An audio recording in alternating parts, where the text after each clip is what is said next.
Hello and welcome to Looking to Score, the podcast where we geek out about movie scores, their composers, and everything else in between.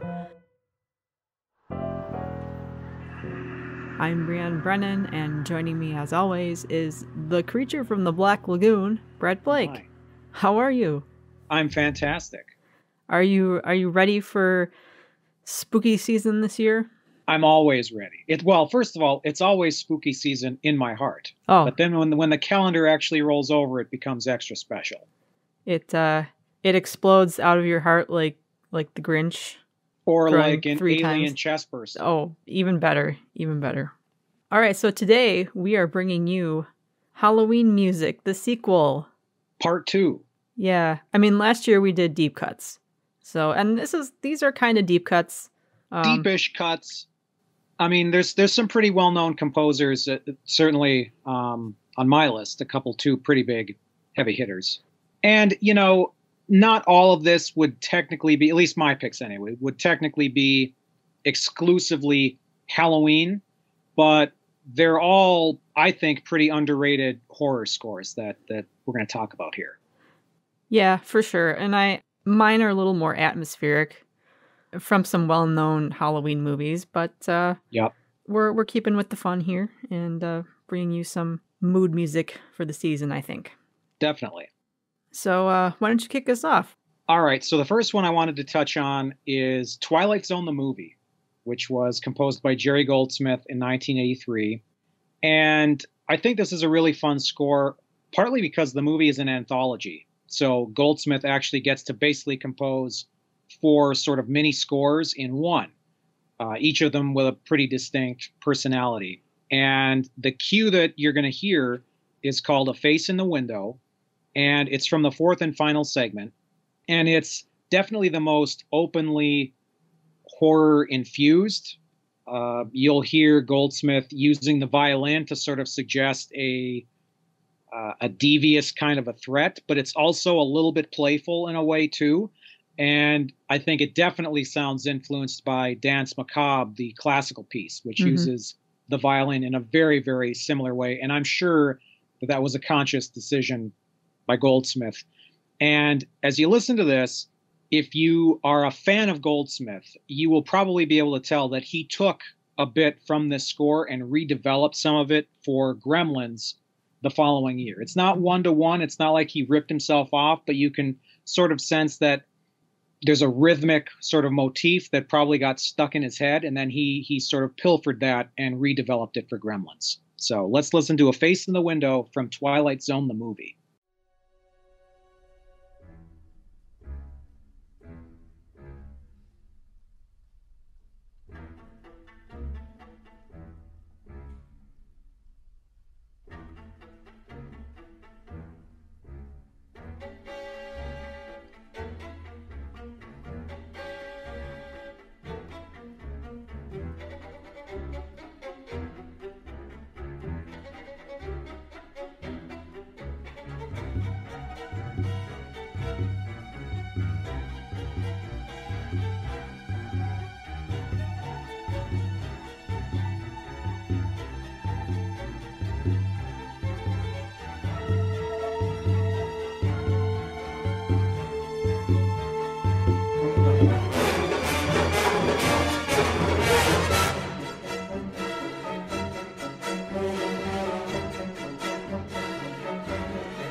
There's a man on the wing of the plane.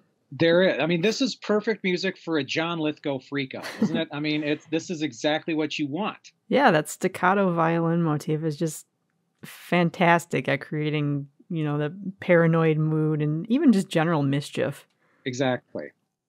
All right, for my first pick, I have From Annihilation from 2018 by Ben Salisbury and Jeff Barrow. And the cue is called The Bear. Now, I wanted to throw this one on here because the film is a great example of cosmic horror. And the score is in some ways not what you expect from the genre. I mean, they're mostly because there are some great acoustic guitar elements, some ethereal choral motifs, and then what I'll highlight here, more atmospheric moments of dread. And this cue is from one of the most terrifying moments / creatures that I've seen on screen. There is so much tension in this scene, and that tension is amped up by this droning ambient string element that's used here. So take a listen to The Bear.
There's a bit of an experimental, almost avant-garde quality to this.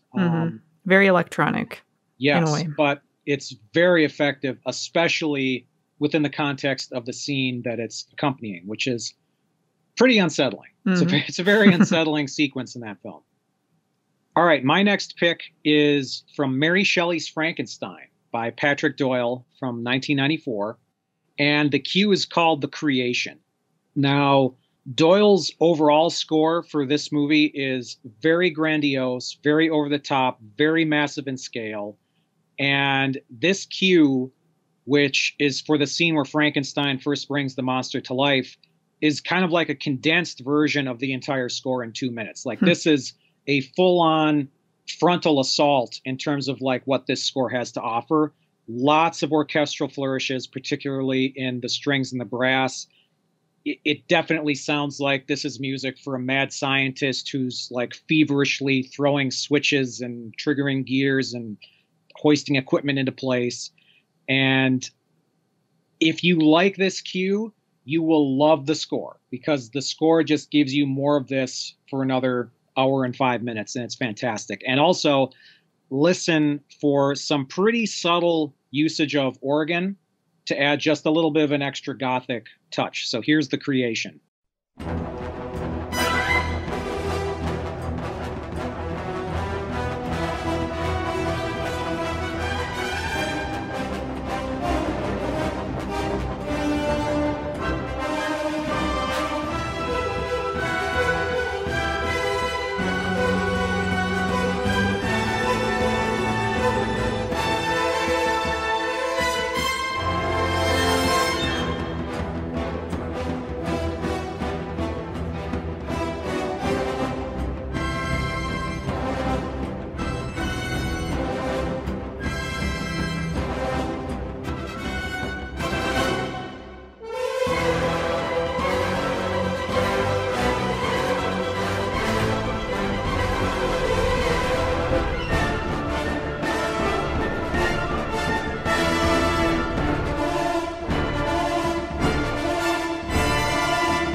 Yes, organ is always welcome. Yes. This, yeah, it feels like a wild carriage ride almost.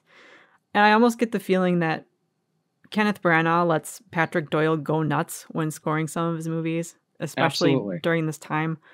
And it reminds me a little bit of Dead Again, where Hmm. it just felt like, oh, I'm going to go balls to the walls and just give you my most crazy melodramatic score ever, even though it might not fit what's on screen. But I think it kind of does fit what's on screen. I forget if it was Roger Ebert's review, but somebody's review of the movie at the time said that the perfect word to describe the film is overheated. And I kind of agree, but I also really do kind of admire a lot about the movie, not to go off on a tangent about Mary Shelley's Frankenstein, but I think there are a lot of admirable impulses that are on display in that film. I think it's one of the very few Frankenstein adaptations that really gets both central characters correct, Victor Frankenstein and the monster, and I give it a lot of credit for that. And when you couple sort of Branagh's directorial style, which is very, again, overheated, you couple that with Patrick Doyle's score, I find it just a very entertaining film to experience. all right, now back to something that's not so much a deep cut, but a cue that I think highlights the playfulness or mischievousness of the Halloween season, and that is the main title from Hocus Pocus by John Debney. A movie that was once a cult favorite now has become gratingly mainstream. Regardless, I like this cue because not only does it represent pure nostalgia for me, it also kind of gets you into the spirit of the film right away, as should be the goal of your main title music. So here is the main title from Hocus Pocus.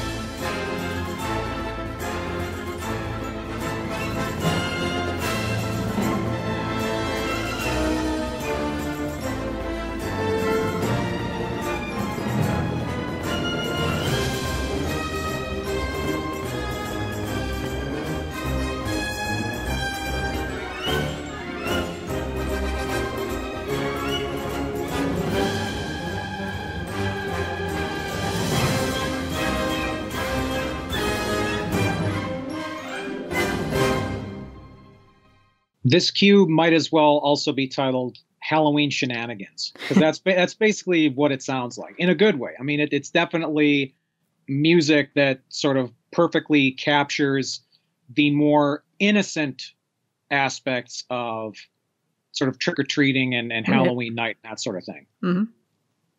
My next pick is a John Carpenter score, sort of one of the great horror composers. It's The Fog from 1980. And the cue I selected here is called Rocks at Drake's Bay. And the score overall is definitely classic Carpenter. And some days I might argue that it's actually his best score. It's just soaking in atmosphere. The usage of piano motifs backed up by kind of synthy sort of textures is very effective. And it's sort of counterintuitive. You wouldn't have necessarily thought that that would be the perfect way to evoke like a mysterious maritime ghost story, but it actually ends up being a perfect fit. So here's Rocks at Drake's Bay from The Fog.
Yeah, we all know that Carpenter's Halloween score obviously gets the most attention, but I think this one is truly underrated. It really, as you said, conveys a bit more dread with that slower tempo Yep. and kind of suggests that these kind of slow creeping entities coming out of the fog are, really threatening. So I like And this a lot. kind of relentless. There are actually some Hmm. cues towards the end where like the fog is rolling through town that Carpenter goes sort of very repetitive with the motifs, and it works really well. Like it's not in a repetitive way that it starts to become grating. It just emphasizes this feeling that you cannot escape this thing that is coming for you. Hmm. All right, my next pick is from 2009's Halloween anthology, Trick or Treat, by the guy with the rad composer name, Douglas Pipes. Yeah. And this is the main titles. And, like Hocus Pocus, this is another cue that I think really gets you into the spirit of spooky season, albeit on the other end of the spectrum in regard to playfulness or mischief. It's got some sprinklings of, that Bernard Herrmann style kind of slicing psycho strings, and then some Danny Elfman style choral motifs. But again, this being main title music, I think it's really setting you up for what the movie is, which is an R-rated horror dark comedy anthology. So here are the main titles from Trick or Treat.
Yeah, this perfectly encapsulates both the tone of the movie and sort of just Halloween itself. It's sort of the darker flip side of the coin to Hocus Pocus. The adults' version of Halloween. Yes. All right, my next pick is from The Witch by Mark Corvin from 2015.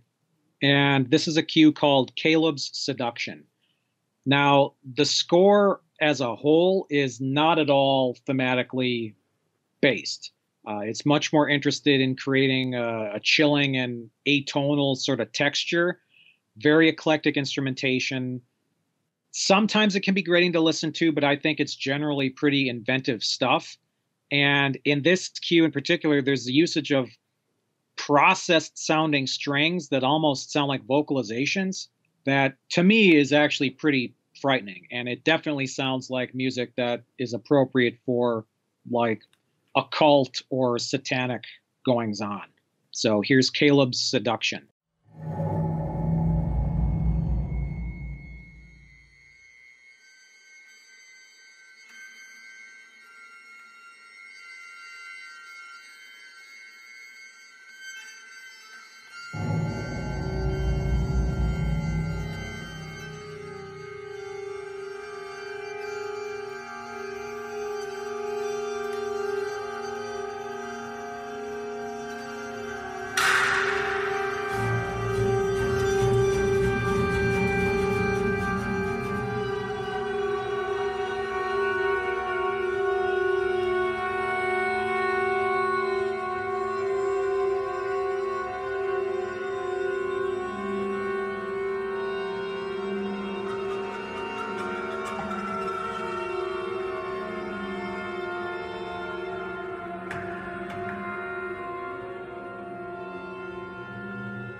Yeah, this is a really cool score if you just kind of keep your ear out for the various types of acoustic instruments he uses here. I did come across an article or an interview in which Corbin said that director Robert Eggers didn't want any electronic sound design for the film. And Corbin stated that the instruments he worked with were the Swedish nyckelharpa and an old and rather cheap cello. And he said that most of the percussion was done by abusing the cello. Oh, wow. So that might be where some of that really intense kind of grating sound comes from. Another instrument he used was the Mega Bass Waterphone, which is super cool. Check it out on YouTube. There's a bunch of videos of people playing it, and that kind of makes that sort of sustained, glass harmonica sound, I guess is what I would compare it to. Check it out. It's a really interesting thing to listen to. That's pretty cool. And it makes sense that Eggers would sort of give him a directive of no electronics because that very much fits his entire ethos of, we're going to film this movie entirely in period appropriate language, which is, it makes it a little bit of an inaccessible kind of film because it's the sort of movie you have to watch with subtitles. And even if you have subtitles on, you might not really follow exactly what the characters are saying. So I think that translates over into the music in the sense of we're going to keep this as lo-fi as we possibly can. Mm-hmm. All right, my next pick is from A Nightmare on Elm Street from 1984 by Charles Bernstein. And the cue is called Evil Freddy. Now, this is very short and a very subtle cue. And I realized that, I could have pulled some other more interesting cues off this score, but I like how it has this very slight tease of the Freddy Krueger rhyme in its opening with the creepy children's choir. And I also like how the electronic elements suggest this kind of tick-tock of a clock and that you're falling asleep kind of partway through. But, then you get this sudden tempo picking up and then it ends with a very tense metallic flourish. So there's a lot going on in this 50-second cue. So take a listen to Evil Freddy.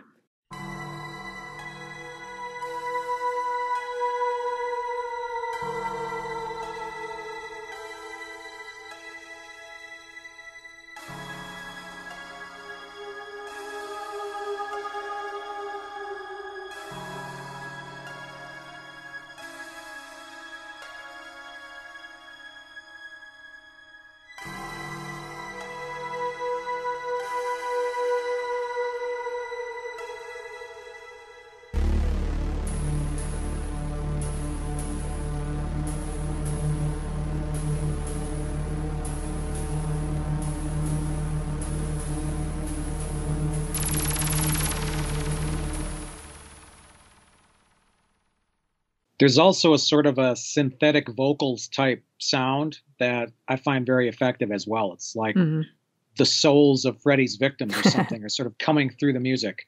This is a very cool little piece. Okay, my number 5 pick is from a composer some of you may have heard of. His name's John Williams. What? This guy. I mean, who is he? I don't know. Anyway, Dracula, 1979. To me, this entire score is criminally underrated. I think a case could be made this is like top 10 John Williams material, this entire score. It's that good. It's right in the middle of his, incredible run of Star Wars and Close Encounters and Superman and Empire Strikes Back, Raiders of the Lost Ark. Like this fits right in amongst them and belongs in that group. It's that good. And what you're going to hear, I've actually got 2 cues to talk about. One of them, the first one, is called Night Journeys. And this is one of the biggest and best presentations of the main Dracula theme in the whole score. It's gloriously lush, darkly romantic, sweeping, but also very menacing at the same time, which to me feels like perfect music for the character of Dracula, who can have, depending on how you're interpreting him, both seductive and frightening qualities. And in this cue, there's some particularly incredible swirling string writing. So pay attention to that as you listen to Night Journeys.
Now, the second cue I wanted to talk about from Dracula is called Van Helsing's Solution.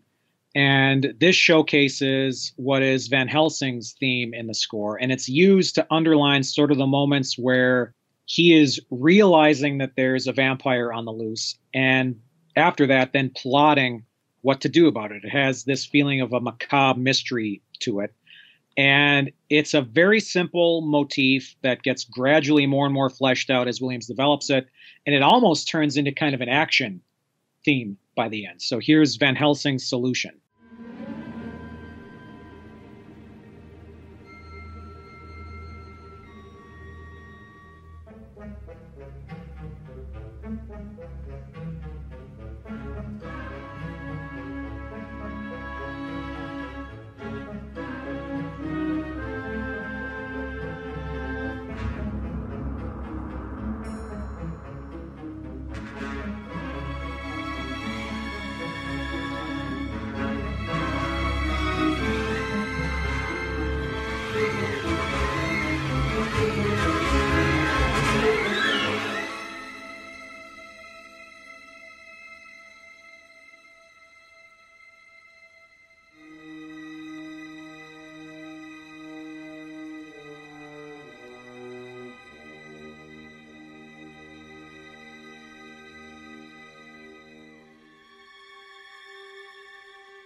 Now, I had a thought, and I don't know if you agree, but do you think that Wojciech Kilar's Dracula score owes a little bit of its sound and atmosphere to this score?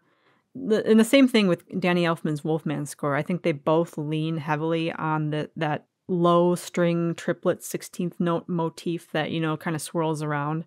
Yeah. I don't know. I think if we gave them truth serum, I would bet that they are fans of this score. They definitely feel like they're of a piece. I would even say maybe like Sleepy Hollow is in a similar sort of lineage from this score as well. Yeah, those are all kind of on the same general wavelength, even though in terms of thematic content, they're all doing very different things. All right, my last pick is from The Innkeepers from 2012 by Jeff Grace, and the cue is called End Titles. And I've noticed that Grace has a tendency towards driving the tempo forward with these sort of aggressive low string ostinatos. And side note, check out his score for In a Valley of Violence. It has an awesome opening title track that kind of demonstrates this. But the main string melody here kind of creates a sort of supernatural tone with what sound like slurred whole notes. So you kind of will hear that as they, slide into one another as the tempo, increases. So here are the end titles.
Now, I had seen this movie, but I'd never actually sat down to listen to the score before you picked it. And I'm pretty impressed. This one sort of slipped through the cracks for me when it came out about 10 years ago. So I'll have to really dive in and sort of examine this thing at length because I like this cue quite a bit. Yeah, there's a lot of good atmospheric things to it. Definitely worth checking out again if you want to revisit it. Cool. But wait, there's more. Oh! We wanted to throw a couple bonus picks in here for the listeners, and I'll jump in here first. I wanted to talk about The Wolfman, not the Danny Elfman one, the original The Wolfman from 1941 by Hans J. Salter, Frank Skinner, and Charles Previn. And what you're going to hear is the main title cue. And I just thought it would be kind of nice to highlight some music from that classic era of Universal monster movies because it's such an important piece of not just horror film history, but horror film score history. And what you hear in this cue is very much the sound that a lot of the 1940s horror films from Universal have. And in fact, cues from this score would end up being repurposed in several other monster and horror movies from Universal in the few years after this. So let's take a quick listen to the main titles from The Wolfman, 1941.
All right, and my last bonus pick is from The Thing by Ennio Morricone from 1982.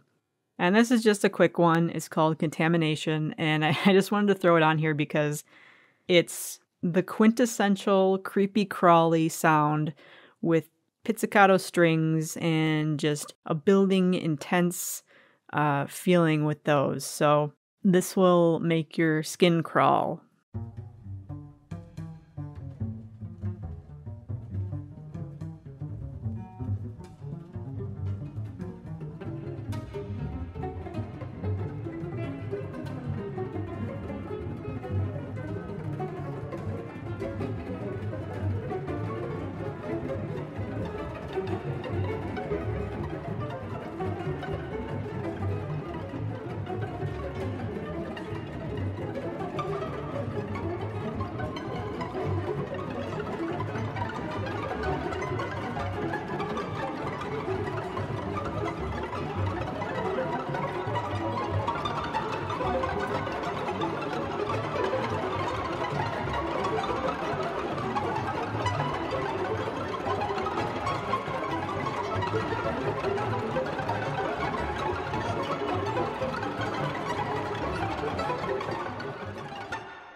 Definitely good music to accompany a very disgusting monster in your midst.